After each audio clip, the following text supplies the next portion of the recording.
Hi hello ನಮಸ್ಕಾರ. ವಿಸ್ತಾರ ವಿಶೇಷ ಕಾರ್ಯಕ್ರಮಕ್ಕೆ ನಿಮ್ಮೆಲ್ರಿಗೂ ಪ್ರೀತಿಯ ಸ್ವಾಗತ.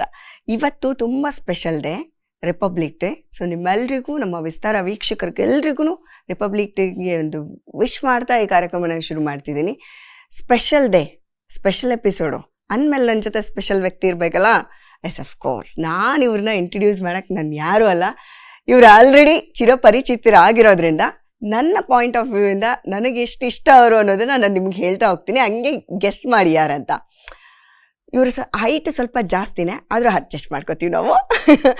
ಆ್ಯಂಡ್ ಇವ್ರಿಗೆ ಯಾವ್ದ್ರಲ್ಲಿಲ್ಲ ಹೇಳಿ, ಒಳ್ಳೆ ಗಾಯಕಿ. ಫಸ್ಟ್ ಥಿಂಗ್, ನನ್ನ ಫೇವ್ರೆಟ್ ಸಿಂಗರ್ ಅವರು. ನೆಕ್ಸ್ಟ್, ತುಂಬ ಒಳ್ಳೆ ಮಾಡೆಲ್. ಅಂದರೆ ಒಂಥರ ಐಕಾನ್ ಥರ, ಫಾಲೋ ಮಾಡಬೇಕು ಅಂತ ಅನಿಸುತ್ತೆ. ಅವ್ರನ್ನ ನೋಡಿದ್ರೆ ನಾವು ಹಿಂಗಾಗಬೇಕು ಅಂತ ಅನಿಸುತ್ತೆ. ಅಷ್ಟು ಫಾಲೋ ಮಾಡಬೇಕು ಅಂತ ಅನಿಸೋಷ್ಟು ಒಂದು ಬ್ಯೂಟಿಫುಲ್ ಪರ್ಸ್ನಾಲಿಟಿ ಅವ್ರದ್ದು. ಆ್ಯಂಡ್ ನೆಕ್ಸ್ಟ್ ಥಿಂಗ್, ತುಂಬ ಒಳ್ಳೆ ದೇಶ ಪ್ರೇಮನ ಒಳಗಡೆ ಬಚ್ಚಿಟ್ಕೊಂಡಿರೋಂಥ ಹುಡುಗಿ. ಆದರೆ ಎಲ್ಲ ಕಡೆನೂ ಅದು ಶೋ ಆಗ್ತಾ ಇರುತ್ತೆ ಅವರೆಷ್ಟು ದೇಶಭಕ್ತಿ ಇರೋವಂಥ ಹೆಣ್ಮಗಳು ಅನ್ನೋದು. ಆ್ಯಂಡ್ ಇನ್ನೂ ಒಂದು ಥಿಂಗ್, ತುಂಬ ಚೆನ್ನಾಗಿ ಡ್ಯಾನ್ಸ್ ಮಾಡ್ತಾರೆ. ಅದರಲ್ಲಿ ಕ್ಲಾಸಿಕಲ್ಲು ಹೌದು, ವೆಸ್ಟರ್ನು ಹೌದು. ಆ್ಯಂಡ್ ಇನ್ನೂ ಒಂದು, ತುಂಬ ಚೆನ್ನಾಗಿ ಆ್ಯಕ್ಟ್ ಮಾಡ್ತಾರೆ, ಒಳ್ಳೆ ಕಲಾವಿದೆ. ಆ್ಯಂಡ್ ನಮ್ಮ ದೇಶನ ಪ್ರತಿನಿಧಿಸುವಂಥ ಎಲ್ಲ ಕ್ವಾಲಿಟೀಸು ಇರುವಂಥ ಹೆಣ್ಮಗಳು. ಇಷ್ಟು ಹೇಳಿದ್ಮೇಲೆ ಇನ್ಯಾರು ಇರ್ತಾರೆ? ಅಚ್ಚ ಕನ್ನಡದ ಪ್ರತಿಭೆ. ಭದ್ರಾವತಿಯಿಂದ ಅವ್ರದ್ದು ಜರ್ನಿ ಶುರುವಾಗಿದ್ದು ಇಡೀ ಪ್ರಪಂಚನ ಸುತ್ಕೊಂಡ್ಬಂದಿದ್ದಾರೆ ಅಂದರೆ ತಪ್ಪಾಗಲ್ಲ. ಒಳ್ಳೆ ಟ್ರಾವೆಲ್ ಮಾಡ್ತಾರೆ, ಅಷ್ಟು ಅನುಭವಗಳಾಗಿದೆ. ಅಂದರೆ ಜೀವನ ಅನುಭವ ನಮಗೆ ತೆರ್ಕೋತಾ ಹೋಗೋದು ನಾವು ಟ್ರಾವೆಲ್ ಮಾಡಿದಾಗ ಮಾತ್ರ. ಸೊ ಗುಡ್ ಟ್ರಾವೆಲರ್ ಅವರು. ಇಷ್ಟು ಹೇಳಿದ್ಮೇಲೆ ಕೊನೆಗೆ ಹೆಸರು ಹೇಳೇ ಬಿಡ್ತೀನಿ ನಾನು. ಆಶಾ ಭಟ್. ನಮಸ್ಕಾರ. ನಮಸ್ಕಾರ. Happy republic day. ನಿಮಗೂ ಕೂಡ. ಅಬ್ಬಾ, ಒಳ್ಳೆ ಲಾಂಗ್ ಇಂಟ್ರೋ ಕೊಟ್ಟಂಗೆ ಆಯ್ತು. ಅಲ್ಲ, ನಾನು ನನ್ನ ಪಾಯಿಂಟ್ ಆಫ್ ವ್ಯೂ ಇಂದ ನಿಮ್ಮನ್ನ ಎಷ್ಟೆಲ್ಲ ನೋಡಿದ್ದೀನಿ ಅಷ್ಟೆಲ್ಲದನ್ನು ಹೇಳ್ಬಿಟ್ನಪ್ಪ. Thank you so much. ನೀವು ಇಷ್ಟು ಚೆನ್ನಾಗಿ ಹಾಡ್ತೀರಾ ಅಂತ ಫಸ್ಟ್ ಹೇಳಿದೀನಿ ನಾನು. ನೀವು ಹಾಡ್ತೀರಾ ಅಂತ ಗೊತ್ತಾಗಿದ್ದು ಫಿಲ್ಮ್ ಪ್ರಮೋಷನ್ ಟೈಮ್ ಇಂದ ಫಸ್ಟ್, ಸೆಕೆಂಡ್ ಟೈಮು ಇನ್ಸ್ಟಾಗ್ರಾಮ್ ಇಂದ. ಓಕೆ. ಸೊ ನೀವು ಹಾಡೋದನ್ನ ಕೇಳ್ತಿದ್ರೆ ಯಪ್ಪ ಇವ್ರು ಇಷ್ಟು ಚೆನ್ನಾಗಿ ಹಾಡ್ತಾರ ಅಂತ ಅನ್ಸುತ್ತೆ ಎಂಥವ್ರಿಗೂ. ಸೊ ಅದಕ್ಕೋಸ್ಕರ ಇವತ್ತು ರಿಪಬ್ಲಿಕ್ ಡೇ ಆಗಿರೋದನ್ನ ಹಾಡಿಂದಾನೆ ಶುರು ಮಾಡ್ಬೇಕು ನಾನು. ಓಕೆ. ಇದು ನಂದು ಕೂಡ ಫೇವ್ರೆಟ್ ಹಾಡು. ಒಂದೆರಡು ಲೈನ್ ಹಾಡ್ತೀನಿ. ಎಸ್. ಮೇರೆ ವತನ್ ಕೆ ಲೋಗೋ ಜರಾ ಆँख में भर लो पानी, जो शहीद हुए हैं उनकी जरा याद करो कुर्बानी, तुम भूल न जाओ उनको इसलिए सुनो ये कहानी, जो शहीद हुए हैं उनकी जरा याद करो कुर्बानी. ನೀವು ಫುಲ್ ಹಾಡಿದ್ರೆ ನಾನು ಬೇಡ ಅನ್ನಲ್ಲ, ಅಷ್ಟು ಚೆನ್ನಾಗಿದೆ. ಹಾಡಿಗೆ ಅಂದ್ರೆ ಮ್ಯೂಸಿಕ್ಕಿಗೆ ಅಷ್ಟು ಶಕ್ತಿ ಇದೆ, ಎಂಥವ್ರನ್ನು ಅಟ್ರಾಕ್ಟ್ ಮಾಡೋ ಒಂದು ಶಕ್ತಿ ಅದು. ಬಟ್ ಹಾಡಿಗೆ ಬರೋಣ. ಅದಕ್ಕೆ ಮುಂಚೆ ನೀವು ತುಂಬಾ ದೇಶಭಕ್ತಿ ನಿಮ್ಮಲ್ಲಿ ತುಂಬಾ ಇದೆ ಅನ್ನೋದು ನಿಮ್ಮ ಪೋಸ್ಟ್ಗಳನ್ನ ನೋಡಿದಾಗ, ನಿಮ್ಮ ಸಣ್ಣ ಪುಟ್ಟ ಮಾತುಗಳನ್ನ ಆಡ್ತಾ ಜೊತೆಲಿ ಇಂಟರಾಕ್ಷನ್ ಅಲ್ಲಿ ಇರ್ತಾ ನಮಗ್ ತುಂಬಾ ಸ್ಪಷ್ಟವಾಗಿ ಗೊತ್ತಾಗುತ್ತೆ. ಅಂಡ್ ನನ್ಗೆ ತುಂಬಾ ಸರ್ಪ್ರೈಸ್ ಆಗಿದ್ದು, ಈ ದೇಶಭಕ್ತಿಗೂ ಆರ್ಟ್ಗೂ ಎಲ್ಲಿದೆಲ್ಲಿ ಸಂಬಂಧ, ಎಲ್ಲಿಗೋ ಹೋಗ್ಬೇಕಾದ ಹುಡುಗಿ ಇನ್ನೆಲ್ಗೋ ಬಂದ್ರ ಅಂತಾನು ಅನ್ಸುತ್ತೆ. ಓಕೆ, ಅದಕ್ಕೊಂದು ಸಿಂಪಲ್ ಥಿಯರಿ ಇದೆ. ದೇಶಭಕ್ತಿ ತೋರ್ಸೋದಕ್ಕೆ ನೀವು ಆರ್ಮಿಯಲ್ಲೇ ಇರ್ಬೇಕು ಅಥವಾ ಗಡಿ ಕಾಯ್ತಾ ಇರ್ಬೇಕು, ಏರ್ ಫೋರ್ಸ್ ಅಲ್ಲೇ ಇರ್ಬೇಕು ಅಂತ ಏನು ರಿಸ್ಟ್ರಿಕ್ಷನ್ ಇಲ್ವಲ್ಲ. ನೀವು ಕಲಾವಿದೆ ಆಗುನು ನಿಮ್ ದೇಶಭಕ್ತಿ ತೋರಿಸ್ಬೋದು, ನೀವು ಡಾಕ್ಟರ್ ಆಗುನು ನಿಮ್ ದೇಶಭಕ್ತಿ ತೋರಿಸ್ಬೋದು, ನೀವು ಜರ್ನಲಿಸ್ಟ್ ಆಗುನು ನೀವು ದೇಶಭಕ್ತಿ ತೋರಿಸ್ಬೋದು. ನಾವು ಜನರಲಿ ಫ್ಯಾಮಿಲಿ ಅಂದ್ರೆ ಅಮ್ಮ ಅಪ್ಪ ಸಿಬ್ಲಿಂಗ್ಸ್ ಇದ್ರೆ ಸಿಬ್ಲಿಂಗ್ಸ್, ಅಜ್ಜ ಅಜ್ಜಿ, ಇಷ್ಟಕ್ಕೆ ಮೆಜಾರಿಟಿ ಆಫ್ ದಮ್ ಅಷ್ಟಕ್ಕೆ ಸೀಮಿತ ಇಟ್ಟಿರ್ತಾರೆ. ನಾನು ಫ್ಯಾಮಿಲಿನ ನೋಡೋ ದೃಷ್ಟಿ ಬೇರೆ. ನನಗೆ ನನ್ನ ದೇಶ, ನನ್ನ ಫ್ಯಾಮಿಲಿ, ಆ್ಯಂಡ್ ಇದು ನನ್ನ ತಂದೆ ತಾಯಿಯ ಕೊಡುಗೆ ನನಗಿದ್ದಿದ್ದು. ಸೊ ನಾವು ಮುಂಚಿಂದನೂ ನನಗೆ ನೆನಪಿರೋ ಥರ ನಾನು 1ನೇ ಕ್ಲಾಸಲ್ಲಿ ಇದ್ದಾಗಿಂದನೇ ಇಂಡಿಪೆಂಡೆನ್ಸ್ ಡೇ ದಿವಸ, ರಿಪಬ್ಲಿಕ್ ಡೇ ದಿವಸ ಯಾವತ್ತೂ ಏನೋ ಒಂದು ಪರ್ಫಾರ್ಮೆನ್ಸ್ ಇರ್ಬೋದು. ನನ್ನ ಅಕ್ಕ ಸ್ಕೂಲ್ ಲೀಡರ್ ಆಗಿದ್ಲು, ಆಮೇಲೆ ನಾನು ಆಗಿದ್ದೆ. ಸೊ ಅವಳು ಮಾರ್ಚ್ ಪಾಸ್ಟ್ ನೋಡೋಕೆ ಹೋಗೋದಿರ್ಬೋದು, ಇದೆಲ್ಲ ಅಮ್ಮ ಅಪ್ಪ ಮುಂಚಿಂದನೇ ಕರ್ಕೊಂಡು ಹೋಗ್ತಾ ಇದ್ರು. It's just the fact that ಎಂಥ ಒಳ್ಳೆ ಪುಣ್ಯ ಮಾಡಿರ್ಬೇಕು ನಾವು ಭಾರತದಲ್ಲಿ ಹುಟ್ಟಿರೋದಕ್ಕೆ. ಅದಂತೂ ಅದ್ರಲ್ಲಿ ಎರಡು ಡೌಟು ಇಲ್ಲ, ಪ್ರಶ್ನೆನೂ ನಾನು ಕೇಳಲಿಕ್ಕೆ ಹೋಗಲ್ಲ. ಐ ಆಮ್ ಅ ಪ್ರೌಡ್ ಭಾರತೀಯ. ನನಗೆ ನನ್ನ ದೇಶ ಅಂದ್ರೆ ಬಹಳ ಹೆಮ್ಮೆ ಇದೆ. ಅಂಡ್ ಅದನ್ನ ನಾನು ಎಲ್ಲ ಕಡೆ ಹೇಳ್ಕೊಂತ ಬರ್ತೀನಿ ಅಷ್ಟೇ. When you love your country, flaunt it ಅಂತ ಅಷ್ಟೇ. ಆದ್ರೆ ನಿಮ್ಮ ತರದ ಪರ್ಸನಾಲಿಟೀಸು ಹಿಂಗೆ ದೇಶಭಕ್ತಿ ಬಗ್ಗೆ ಮಾತಾಡೋದ್ರಿಂದ 2 ಅಡ್ವಾಂಟೇಜ್ ಇದೆ. ಒಂದು, ಯುವಕರು ಏನಿರ್ತಾರೆ ಅವರು ಫಾಲೋ ಮಾಡಕ್ ಶುರು ಮಾಡ್ತಾರೆ. ಫಸ್ಟ್ ಥಿಂಗ್ ಅಂದ್ರೆ ನಮ್ಮಲ್ಲಿ ಒಂದಿದೆ, ಸಿನಿಮಾ ಸ್ಟಾರ್ಗಳು ಅಥವಾ ಮಾಡೆಲ್ಸ್ಗಳು ಏನ್ ಹೇಳ್ತಾರೆ ಅದು ತುಂಬಾ ಜವಾಬ್ದಾರಿಯಿಂದ ಹೇಳಿದ್ರೆ ಖಂಡಿತ ಅದು ಯೂತ್ಸ್ನ ತುಂಬಾ ಚೆನ್ನಾಗಿ ಅಟ್ರಾಕ್ಟ್ ಮಾಡುತ್ತೆ. ಒನ್ ಥಿಂಗ್, ಅಲ್ಲಿಂದ ಫಾಲೋ ಮಾಡಕ್ ಶುರು ಮಾಡ್ತಾರೆ, ಮತ್ತೆ ಅವ್ರು ಕೂಡ ಅದನ್ನ ಅವ್ರು ಅಳವಡಿಸ್ಕೊಳಕ್ಕೂ ಟ್ರೈ ಮಾಡ್ತಾರೆ. ಸೆಕೆಂಡ್ ಥಿಂಗ್, ನೀವ್ ಎಲ್ಲಿ ಹೋಗ್ತೀರಾ ಪ್ರಪಂಚದ ತುಂಬಾ, ಅಲ್ಲೆಲ್ಲ ನಮ್ಮ ದೇಶನ ನೀವು ಪ್ರತಿನಿಧಿಸ್ತೀರಾ. ಅಲ್ಲಿ ಅಂತೂ ಇನ್ನ ದೊಡ್ಡ ಸಕ್ಸಸ್ ಅದು. ನಮ್ ಬಗ್ಗೆ ನಾವು ರೆಪ್ರೆಸೆಂಟ್ ಮಾಡ್ಕೋತೀವಿ ಅನ್ನೋದು. ಸೊ ನಿಮಗೆ ಹೆಂಗ ಅನ್ನಿಸ್ತು ಈ ನಿಮ್ಮ DP ನೋಡೋದಾಗಿಂದ ಅಂತೂ ನನಗೆ ತುಂಬಾ ಆಶ್ಚರ್ಯ ಆಗೋಯ್ತು. ಏರ್ ಫೋರ್ಸ್ ಅಲ್ಲಿ ಇರ್ಬೇಕಾಗಿತ್ತು ಅನ್ಸುತ್ತೆ ಮೋಸ್ಟ್ಲಿ ನೀವು, ಯಾಕಂದ್ರೆ ಒಂದ್ ಪೋಸ್ಟ್ ಅಂತೂ ನನ್ಗೆ ಹಂಗೆ ಅನಿಸ್ತು. NCC ನಲ್ಲಿ ನನಗೆ ಈ ಅವಕಾಶ ಮಿಸ್ ಆಗೋಯ್ತು, ಆದ್ರೆ ನಾನು ಇವತ್ತು ಪ್ರೌಡ್ ಫೀಲ್ ಮಾಡ್ತೀನಿ. ಅಟ್ಲೀಸ್ಟ್ ನೆಕ್ಸ್ಟ್ ಈಗಾದ್ರೂ ಹೆಣ್ಮಕ್ಳು ಡಿಫೆನ್ಸ್ ಸೇರ್ಬಹುದು ಅನ್ನೋದು. ಹೌದು, ಅಂದ್ರೆ ಡಿಫೆನ್ಸ್ ಗಿಂತ ಜಾಸ್ತಿ ನಂಗೆ ಚಿಕ್ಕವಳಿದ್ದಾಗಿದ್ದಾನೆ ಫೈಟರ್ ಪೈಲಟ್ ಆಗ್ಬೇಕು ಅಂತ ತುಂಬಾ ಆಸೆ ಇತ್ತು. ಬಟ್ ಅವಾಗ ಹೆಣ್ಮಕ್ಳಿಗೆ ಅವಕಾಶ ಇರಲಿಲ್ಲ ಫೈಟರ್ ಕ್ಯಾಟಗರಿಯಲ್ಲಿ ಬರಕ್ಕೆ. ಬೇರೆ ಟ್ರಾನ್ಸ್ಪೋರ್ಟ್ ಫ್ಲೀಟು, ಹೆಲಿಕಾಪ್ಟರ್ ಫ್ಲೀಟ್ ಇದೆಲ್ಲ ಓಪನ್ ಇತ್ತು ಹೆಣ್ಮಕ್ಳಿಗೆ. ಬಟ್ ಅದು ಇತ್ತೀಚೆಗೆ ಶುರುವಾಗಿದ್ದಂಥ ಬ್ರಾಂಚ್ ಇಂಡಿಯನ್ ಏರ್ಫೋರ್ಸ್ದು. ಸೊ ಅದೊಂದು ಯಾವಾಗಲೂ ನನಗೆ ಅನಿಸ್ತಾ ಇತ್ತು, ಅವಾಗ ಇದ್ದಿದ್ರೆ ಇಷ್ಟೊತ್ತಿಗೆ probably I would have fighter pilot ಆಗಿರ್ತಿದ್ದೆ ಅಂತ. ನೆವರ್ದಲೆಸ್ ಡೆಸ್ಟಿನೀಸ್ ಕಾಲ್ ಅಂತ ನಾನೀಗ ಆಕ್ಟಿಂಗ್ ಪ್ರೊಫೆಷನ್ಗೆ ಇಳ್ದಿದ್ದೀನಿ. ಇದ್ರಲ್ಲೂ ನಂಗೆ ಬಹಳ ಸಂತೋಷ ಇದೆ. ಥ್ರೂ ಮೈ ಕಲೆ ಇನ್ನೊಬ್ರು ಮುಖದ ಮೇಲೆ ಒಂದು ಸ್ಮೈಲ್ ಕೊಡ್ಲಿಕ್ಕಾದ್ರೆ ಹಾಡುಗಳ ಮೂಲಕ ಅಥವಾ ನನ್ನ ಸಿನಿಮಾಗಳ ಮೂಲಕ ಈ ಥರದೊಂದು ಅವಕಾಶ, ಇದಕ್ಕೂ ನಾನು ಅಷ್ಟೇ ಖುಷಿಯಾಗಿದ್ದೀನಿ. ನನಗೆ ಇವಾಗ ನಾನು ವಿಶ್ ಮಾಡ್ತೀನಿ ನಿಮ್ಗೆ, ಸಿನಿಮಾನಲ್ಲಿ ನಿಮ್ಗೆ ಅಂಥದ್ದೊಂದು ಪಾತ್ರ ಸಿಗ್ಬೇಕು. ಕರೆಕ್ಟ್, ನಾನು ಅದೇ ನಂಗೂ ಅದೇ ಆಸೆ ಇದೆ, ಅಂಥದ್ದೊಂದು ಪಾತ್ರ ಸಿಗ್ಬೇಕು ನಿಮ್ಗೆ. ಬರೀಲಿ ಯಾರು ಆತರ ಕಥೆ. ಇವತ್ತು ನಾನು ವಿಸ್ತಾರ ಮೂಲಕ ಹೇಳ್ತೀನಿ ಆಯ್ತಾ. Please attention, please directors, please ನೀವು ನಮ್ಮ ಹುಡುಗಿನ ನಾವು ಆ ಥರ ನೋಡೋಕ್ಕೂ ಇಷ್ಟಪಡ್ತಾ ಇದ್ದೀವಿ. ಸೊ ನೀವು ದಯವಿಟ್ಟು ಒಂದು ಸ್ವಲ್ಪ ಇದ್ರ ಮೇಲೂ ವರ್ಕೌಟ್ ಮಾಡಿ, ಈ ಥರದ ಸ್ಕ್ರಿಪ್ಟ್ಗಳನ್ನು ಮಾಡಿ, ದಯವಿಟ್ಟು ಒಂದು ಸಣ್ಣ ಅಟೆನ್ಷನ್ ಈ ಕಡೆಗಿರ್ಲಿ. Thank you. ಪ್ರತಿ ಸತಿ ರಿಪಬ್ಲಿಕ್ ಡೇ ಅಂದ ತಕ್ಷಣ ಅಥವಾ ಆಗಸ್ಟ್ 15 ನಮ್ಗೆಲ್ಲದೂ ಒಂದೇ ರೀತಿ ಒಂದು ದೇಶಭಕ್ತಿನ ನಾವು ತೋರ್ಸ್ಕೊಳಕ್ಕೆ ಅಂತಾನೆ ಇರುವಂತ ದಿನಗಳು ಅನ್ನಂಗೆ ಆಗ್ಬಿಟ್ಟಿದೆ ಇವಾಗ. ಅದರ್ವೈಸ್ ನಾವ್ ಯಾರು ಥಿಂಕ್ ಮಾಡಲ್ಲ ಅದ್ರ ಬಗ್ಗೆ. ನೀವು ಚಿಕ್ಕ ವಯಸ್ಸಿಂದಾನು ಇಲ್ಲಿವರೆಗೂ 15th ಆಗಿರ್ಬೋದು, 26th ಆಗಿರ್ಬೋದು, Jan 26 ಏನ್ ರೋಲ್ ತರ ಇಟ್ಕೋತೀರಾ? ಆ ದಿನನ ಹೆಂಗೆ ಸ್ಪೆಂಡ್ ಮಾಡ್ತೀರಾ? ಆ ದಿನಕ್ಕೋಸ್ಕರ ಏನ್ ಮಾಡ್ತೀರಾ? ಸ್ಕೂಲಲ್ಲಿ ರಿಪಬ್ಲಿಕ್ ಡೇಗೆ ಎಸ್ಪೆಷಲಿ ನಾನು ಶುರು ಮಾಡಿದ್ದು ಬ್ಯಾಂಡಿಂದ ಮೌತ್ ಆರ್ಗನ್ ಪ್ಲೇ ಮಾಡ್ತಾ ಇದ್ದೆ. 5th ಸ್ಟ್ಯಾಂಡರ್ಡ್ ಇಂದ 10th ವರೆಗೆ ನಮ್ಮ ಸ್ಕೂಲಲ್ಲಿ ಸ್ಕೂಲ್ ಬ್ಯಾಂಡ್ ಇದೆ. ಸೊ ನಾವೇನ್ ಮಾಡ್ತೀವಿ, ಭದ್ರಾವತಿಯಲ್ಲಿ ನಮ್ದೊಂದು ಸ್ಟೇಡಿಯಂ ಇದೆ, ಬೆಳಗ್ಗೆ ಅಲ್ಲಿ ಪರೇಡ್ ನಡೀತಾ ಇತ್ತು. ಸೊ ನಮ್ಮ ಸ್ಕೂಲಿಂದ ನಾವು ಬ್ಯಾಂಡ್ಗೆ ಪರೇಡಿಗೆ ಹೋಗ್ತಾ ಇದ್ವಿ. ಸೊ ಬೆಳಗ್ಗೆ ಎದ್ದು ವೈಟ್ ಯೂನಿಫಾರ್ಮ್ ಹಾಕ್ಕೊಂಡು ಪ್ರಾಪರ್ ಬ್ಯಾಂಡಿಂದ ಏನೇನಿರುತ್ತೆ ನಾವು ಈ ಥರ ಬೇರೆ ಬೇರೆ ಹಾಡುಗಳನ್ನು ನುಡಿಸ್ಕೊಂಡು ಪರೇಡ್ ಕಂಪ್ಲೀಟ್ ಮಾಡಿ, ಅದಕ್ಕಿಂತ ಬೇಗ ಮನೆ ತಲುಪ್ಬಿಟ್ಟು DD ಹಾಕ್ಬಿಟ್ಟು ರಿಪಬ್ಲಿಕ್ ಡೇ ಪರೇಡ್ ಡೆಲ್ಲಿಯಲ್ಲಿ ನಡೆಯತ್ತಲ್ಲ, ಅದನ್ನ ನೋಡ್ತಾ ಇದ್ದೆ. ನಂಗೆ ತುಂಬಾ ಅಂದ್ರೆ ತುಂಬಾ ಇಷ್ಟವಾದ thing to do on a republic day. ಅದೇ ಸುಮಾರು ವರ್ಷದ ನಂತರ ಕಟ್ಟು ನನಗೆ ಅವಕಾಶನೂ ಕೂಡ ಸಿಕ್ತು. I am an RD cadet NCC ಅಲ್ಲಿ. ಸೊ ಗಣರಾಜ್ಯೋತ್ಸವದ ದಿವಸ ಅಲ್ಲಿ ಪರೇಡ್ ಅಲ್ಲಿ ನಡೆದು ನನಗೆ ಅದೊಂಥರ ನನ್ನ ಕನಸು ನನ್ಸಾಯ್ತು. 2009 I think I was probably 17 or 18. Okay, ಆ ಟೈಮಲ್ಲಿ ನೀವು ಡೆಲ್ಲಿಗೆ ಹೋಗಿದ್ದೆ? ನಾನು ಡೆಲ್ಲಿಗೆ ಹೋಗಿದ್ದೆ NCC through. Guard of honour ಅಲ್ಲಿದ್ದೆ. ಅದಾದ್ಮೇಲೆ ಕರ್ನಾಟಕ, ಗೋವಾ ಬೆಸ್ಟ್ ಕೆಡೆಟ್ ಆಗಿದ್ದೆ.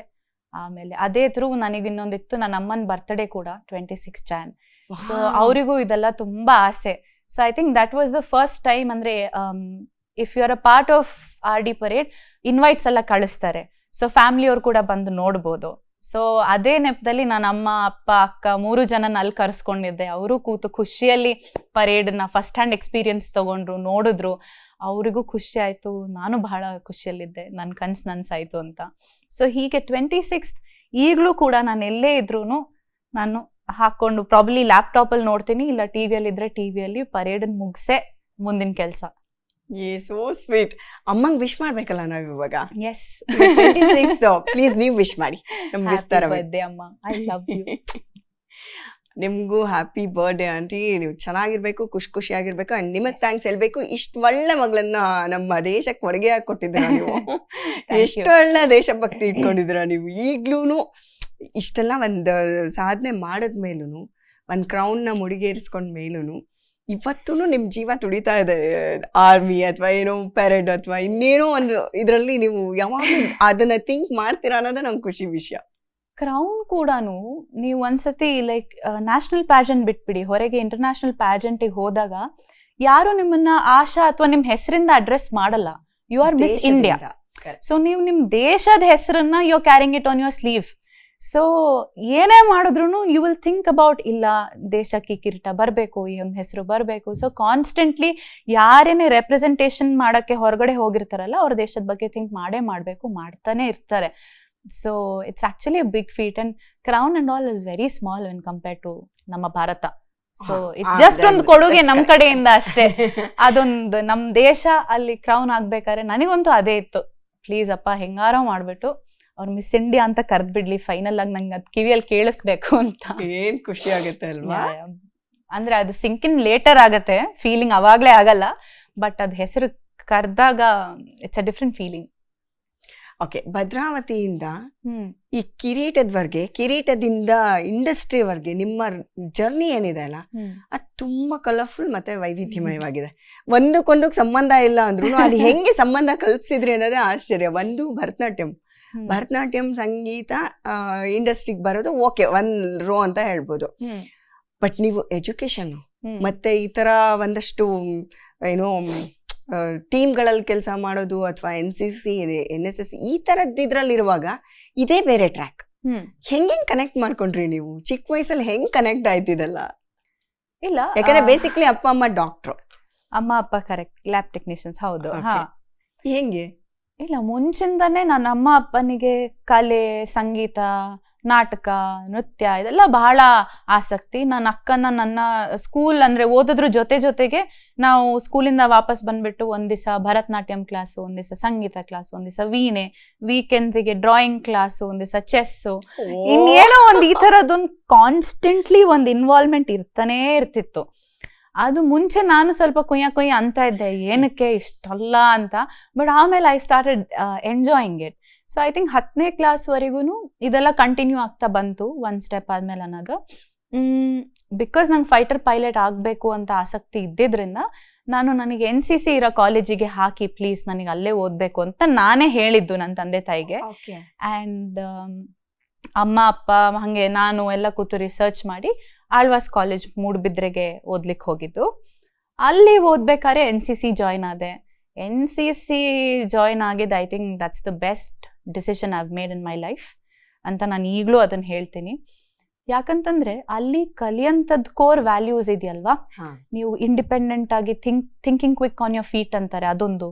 ಆಮೇಲೆ ನಿಮ್ಮ ದೇಶದ ಬಗ್ಗೆ, ನಿಮ್ಮ ಸರೌಂಡಿಂಗ್ಸ್ ಬಗ್ಗೆ, ನಿಮ್ಮ ಇಂಟರ್ಪರ್ಸನಲ್ ಕಮ್ಯುನಿಕೇಶನ್ ಸ್ಕಿಲ್ಸ್ ಬಗ್ಗೆ, ಆ್ಯಂಡ್ ಬೇರೆ ಬೇರೆ ಟಾಪಿಕ್ ಕೂಡ ಇದೆ ಅದರಲ್ಲಿ. ಕೆಮಿಸ್ಟ್ರಿ, ಎಕನಾಮಿಕ್ಸು, ಸಿವಿಕ್ಸು, ಇದೆಲ್ಲ ನಮಗೆ ಮತ್ತೆ ಓದಕ್ಕೆ ಸಿಗುತ್ತೆ. NCC ಅಂದ್ರೂ B ಸರ್ಟಿಫಿಕೇಟ್ ಇದೆ, A ಸರ್ಟಿಫಿಕೇಟ್ ಇದೆ, C ಸರ್ಟಿಫಿಕೇಟ್ ಇದೆ. ಇದನ್ನ ಕ್ಲಿಯರ್ ಮಾಡ್ತಾ ಬರಬೇಕು ಎಕ್ಸಾಮ್ಸ್ ಕೂಡ. ಅದರಲ್ಲೇ ಬೇರೆ ಬೇರೆ ಕ್ಯಾಂಪ್ಸ್ ಇದೆ. ಮೇನ್ ಬಂದು RD ಕ್ಯಾಂಪ್, ಅದ್ರ ನಂತರ ಬರೋದು ಯೂತ್ ಎಕ್ಸ್ಚೇಂಜ್ ಪ್ರೋಗ್ರಾಮ್ YEP ಅಂತ. ಅದಕ್ಕೂ ಕೂಡ ಬಹಳಷ್ಟು YEPಗೆ ಎಕ್ಸಾಮ್ಸ್ ಬರೀಬೇಕು, ಶೂಟಿಂಗ್ ಕಾಂಪಿಟೇಷನ್ಸ್ ಇರುತ್ತೆ, ಅದನ್ನ ಕ್ಲಿಯರ್ ಮಾಡಬೇಕು. ಶೂಟ್ ಮಾಡಿದಿರ? ಅಫ್ಕೋರ್ಸ್. ಸೊ ಅದೆಲ್ಲ part of the curriculum. So ಇದೆಲ್ಲ ಮಾಡ್ತಾ ಹೋದಾಗ it just gives you that grit ಅಂತ ಹೇಳ್ತಾರಲ್ಲ ಅದು, ಮತ್ತೆ ಆಬ್ವಿಯಸ್ಲಿ ಧೈರ್ಯ. ಸೊ ಲೈಫ್ ಸ್ಕಿಲ್ ಅಂತ ಹೇಳಲಿಕ್ಕೆ ಇಷ್ಟಪಡ್ತೀನಿ. ಬಾಕಿದೆಲ್ಲ ನಾವು ಎಜುಕೇಶನ್ ಇದರಲ್ಲಿ ಕಲ್ತ್ಕೊಂಡು ಹೋಗೋದು ಒಂದಾಯ್ತು, that is one aspect of knowledge. But life skill ಅನ್ನೋದು ವೆರಿ ವೆರಿ ಇಂಪಾರ್ಟೆಂಟ್. ನೀವು ಮುಂದೆ ಯಾವುದೇ ಪ್ರೊಫೆಷನ್ ನೀವು ಚೂಸ್ ಮಾಡ್ಕೊಳ್ಳಿ, ನೀವು ಕಲೆ ಅಂದರೆ ಆರ್ಟಿಸ್ಟಿಕ್ ಇದ್ರ ಸೈಡಿಗೆ ಬರ್ತೀರಾ, ಅಥವಾ ನೀವು ಸೈನ್ಸ್ ಕಡೆ ಹೋಗ್ತೀರಾ, ಅಥವಾ ಕಂಪ್ಲೀಟ್ಲಿ ನಿಮಗೆ ಬಿಸ್ನೆಸ್ ಕಡೆ ಅಥವಾ ಇನ್ವೆಸ್ಟ್ಮೆಂಟ್ ಬ್ಯಾಂಕಿಂಗ್ ಈ ಥರದ್ದು ಏನಾದ್ರು ಇದಕ್ಕೆ ಹೋಗ್ಬೇಕು, ಏನೇ ಇರಲಿ ಇಲ್ಲಿ ಕಲಿಯೋದು ನಮಗೆ ಡೆಫಿನೆಟ್ಲಿ ಹೆಲ್ಪ್ ಆಗುತ್ತೆ. ಒಳ್ಳೆ ಬೇಸ್ಮೆಂಟ್ ಅಲ್ವಾ ಇದು? ಅಬ್ಸಲ್ಯೂಟ್ಲಿ, ಫೌಂಡೇಶನ್ ತುಂಬಾ ಸ್ಟ್ರಾಂಗ್ ಇರುತ್ತೆ. ನಾನು ಈಗ್ಲೂ ಎಲ್ಲರೂ ಟಾಕಿಗೆ ಅಥವಾ ಯಾವ್ದಾದ್ರು ಸ್ಕೂಲ್ಗಳಿಗೆ ಕರೆದ್ರೆ ಹೆಚ್ಚು ಮಕ್ಳಿಗೆ ಅದೇ ಹೇಳ್ತೀನಿ, ಓವರ್ ಆಲ್ ಡೆವಲಪ್ಮೆಂಟ್ಗೆ ಜಾಯಿನ್ ಆಗಿ ನೀವೇ ಎಕ್ಸ್ಪೀರಿಯನ್ಸ್ ಮಾಡಿ, ಬಿಕಾಸ್ ಅನ್ಫರ್ಗೆಟಬಲ್ ಅದಂತೂ ಸೀರಿಯಸ್ಲಿ. ಸೊ ಈ ತರ NCC ಸ್ಟಾರ್ಟ್ ಆಯ್ತು. ಅಲ್ಲಿಂದ ಪ್ಯಾಜೆಂಟ್ ಬಂತು ಅಂಡ್ ಪ್ಯಾಜೆಂಟ್ ಇಂದ ಸಿನಿಮಾ. ಇದು ಅಟ್ರಾಕ್ಷನ್ ಎಲ್ಲಿ ಶುರುವಾಯ್ತು ಇದನ್ನ ಬಗ್ಗೆ ಮಾತಾಡೋಣ. ಆದ್ರೆ ಅದಕ್ಕೆ ಮುಂಚೆ ಅವ್ರಿಗೊಂದು ಬ್ರೇಕ್ ತಗೊಂಡ್ಬಿಡೋಣ. ಸೊ ನೀವೆಲ್ಲ ಒಂದು ಬ್ರೇಕ್ ತಗೊಂಡು ವಾಪಸ್ ಬನ್ನಿ. ಈ ಕಲರ್ಫುಲ್ ಜರ್ನಿ ಮುಂದುವರಿಯತ್ತೆ ಅಂಡ್ ಅವರು ಕಿರೀಟಕ್ಕೆ ಮನಸ್ಸು ಮಾಡಿದ್ದು ಹೆಂಗೆ ಅನ್ನೋದನ್ನ ಹೇಳ್ತಾರೆ. ಕ್ವಿಕ್ ಆಗಿ ಒಂದು ಬ್ರೇಕ್ ತಗೊಂಡು ಬೇಗ ವಾಪಸ್ ಬನ್ನಿ. Take a break. Welcome back. ಈಗ ನಮ್ಮ ಕಲರ್ಫುಲ್ ಜರ್ನಿ ಮುಂದುವರಿಯತ್ತೆ. ಕಿರೀಟದ ಇಂಟ್ರೆಸ್ಟ್ ಹೆಂಗ್ ಬಂತು, ಕಿರೀಟ ಹೆಂಗೆ ತಲೆ ಮೇಲೆ ಬಂತು ಅನ್ನೋದನ್ನ ನೀಟಾಗಿ ಅವ್ರ ಬಾಯಿಂದನೇ ಕೇಳೋಣ. ಮೇಡಮ್ ಪ್ಲೀಸ್ ಕಂಟಿನ್ಯೂ ಮಾಡಿ. ಕಾಲೇಜಲ್ಲಿ ಓದ್ತಾ ಇದ್ದೆ. ಸೊ ಹಾಗಾಗಿ ಐ ಥಿಂಕ್ ಎಲ್ಲೋ ಒಂದ್ ಕಡೆ ಅಮ್ಮ ಅಪ್ಪ ಮಿಸ್ ಇಂಡಿಯಾ ಆಡಿಷನ್ಸ್ ಬಗ್ಗೆ ಓದಿದ್ರು. ಓಕೆ. ಆ್ಯಂಡ್ ಸುಮ್ಮನೆ ಹಾಗೆ ಒಂದು this is another platform to represent country ಅಲ್ವಾ. ಸೊ ಒಂದು NCC ಥ್ರೂ ಆಗಿತ್ತು. ನಾನು YEP ಮುಗಿಸಿ ಶ್ರೀಲಂಕಾ ಮಿಲಿಟರಿ ಅಕಾಡೆಮಿಯಲ್ಲೆಲ್ಲ ಟ್ರೈನ್ ಮಾಡ್ಕೊಂಡು ಈ ಸೈಡ್ ಬಂದಿದ್ದೆ, ಯೂತ್ ಎಕ್ಸ್ಚೇಂಜ್ ಪ್ರೋಗ್ರಾಮ್ ಎಲ್ಲ ಮುಗಿಸ್ಕೊಂಡು. That was a very good experience.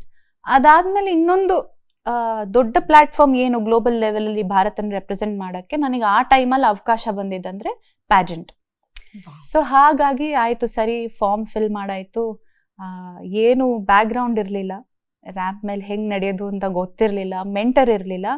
Thanks to YouTube ಎಲ್ಲ ನೋಡಿ ನೋಡಿ ನೋಡಿ ನೋಡಿ ಸ್ಲೋ ಮಾಡಿಕೊಂಡು ಓಕೆ ಹಿಂಗೆ ನಡೀತಾರ, ಇದಂದ್ರೆ ಏನು ಮಾಡಬೇಕು, ಹೇರ್ ಆ್ಯಂಡ್ ಮೇಕಪ್ ಇರ್ಬೋದು. I seriously learned it from there. As like okay ಏನೋ ಹೊಸದಿದೆ, ಟ್ರೈ ಮಾಡೋಣ. ಸೊ ಆ ಥರ ಪ್ಯಾಜೆಂಟಿಗೆ ಎಂಟ್ರಿ ಆಯಿತು. I have also faced rejection ಅಲ್ಲಿ, but in the end all is well that ends well ಅಂತಾರಲ್ಲ ಹಾಗೆ ಮಿಸ್ ಡಿವಾ ಪ್ಯಾಜೆಂಟ್ ಮುಗಿಸಿ I was Miss India Supranational. ಅದಾದಮೇಲೆ ಮಿಸ್ ಸೂಪ್ರಾ ನ್ಯಾಷನಲ್ ಪೋಲೆಂಡಲ್ಲಿ ನಡೀತಾ ಇತ್ತು. ಮೋರ್ ದೆನ್ 70+ ಕಂಟ್ರೀಸ್ ಪಾರ್ಟಿಸಿಪೇಟ್ ಮಾಡಿದರು. ಅಲ್ಲಿ ಐ ಗಾಟ್ ಎನ್ ಆಪರ್ಚುನಿಟಿ ನಮ್ಮ ಭಾರತನ ರೆಪ್ರೆಸೆಂಟ್ ಮಾಡಲಿಕ್ಕೆ. ಸೊ ಅಲ್ಲಿ ಕೂಡ ದ ಪ್ರಾಬಬಿಲಿಟಿ ವಾಸ್ 1:74-75. ಸೊ ನಾನೇ ಗೆಲ್ತೀನೋ ಅನ್ನೋದ್ರ ಬಗ್ಗೆ ನನ್ನ ಫೋಕಸ್ ಇರಲಿಲ್ಲ. ಒಂದೊಂದು ದಿನಕ್ಕೆ ಹೆಂಗೆ ಕೆಲಸ ಆಗ್ತಾ ಹೋಗುತ್ತೆ, ನಾನು ಇವತ್ತು ನಾನು 100% ಕೊಡಬೇಕು. Short term goals like 24 hours have to give my 100%. ಆ ಥರ ದಿನ ಆ್ಯಡಪ್ ಆಗಿ ಪ್ರಾಬಬ್ಲಿ ಇನ್ ದಿ ಎಂಡ್ ಏನೋ ಒಂದು ಒಳ್ಳೇದಾಗುತ್ತೆ ಅನ್ನೋದು ಅಷ್ಟೇ ನನ್ನ ತಲೆಯಲ್ಲಿ ಇದ್ದಿದ್ದು.